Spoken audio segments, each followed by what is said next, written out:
মসজিদের ইমাম সকল মুসলমানদেরকে নামাজ পড়ানো তাদের দায়িত্ব, কোন ব্যক্তির ভোট চাওয়া তার দায়িত্ব না।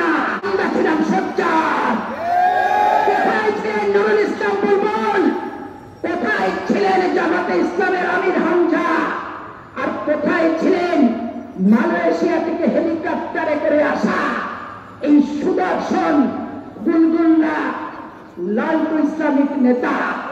আর মহিলাদের বাড়িতে বাড়িতে কোরআন শরীফ নিয়ে যারা জামাতের বার্তা পৌঁছাচ্ছেন তারা সেদিন কোথায় ছিলেন? অনেক জুম্মা মসজিদে চাঁপাইনবাবগঞ্জে নুরুল ইসলামের ভোট চাচ্ছেন ইমাম সাহেবরা।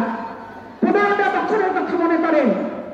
আওয়ামী লীগের অত্যাচারে অনেক আলেম ওলামার কারাদণ্ড হয়েছে, জেল হাজত হয়েছে এবং দীর্ঘদিন নির্যাতনের শিকার হয়েছেন।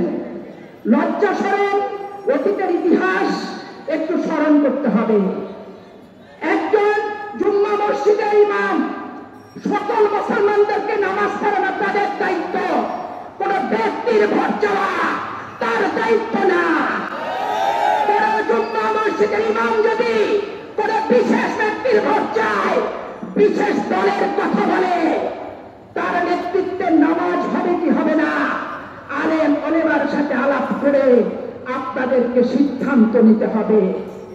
আজকে স্কুল কলেজের বাচ্চাদের সরকার প্রধানরা যদি কোনো মিছিল মিটিং আনে, এটা অপরাধ হয়।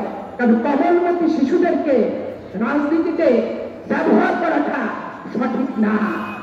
জামাত ইসলামের যেখানে মিটিং হোক, সারা বাংলাদেশের মাদ্রাসার ছাত্রদেরকে বাধ্যতামূলক ভাবে তারা হাজির করছে, তারা উপস্থিত করছে।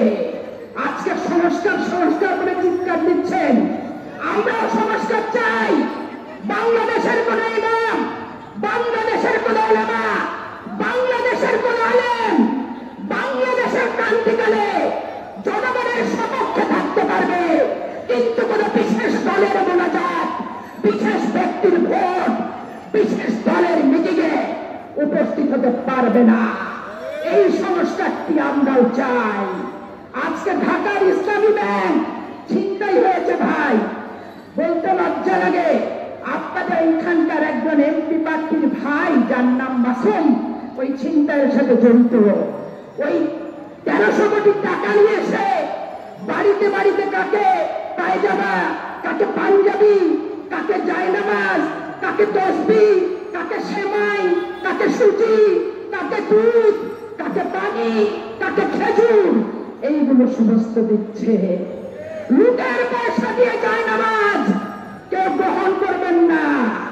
ইসলামী ব্যাংকের লুটের টাকা দিয়ে পায়জামা, পাঞ্জাবি, খেজুর আর খুরমা আর লাচ্ছি, সেমাই আর দুধের কৌটা কখনো কিন্তু জায়েজ হতে পারে না।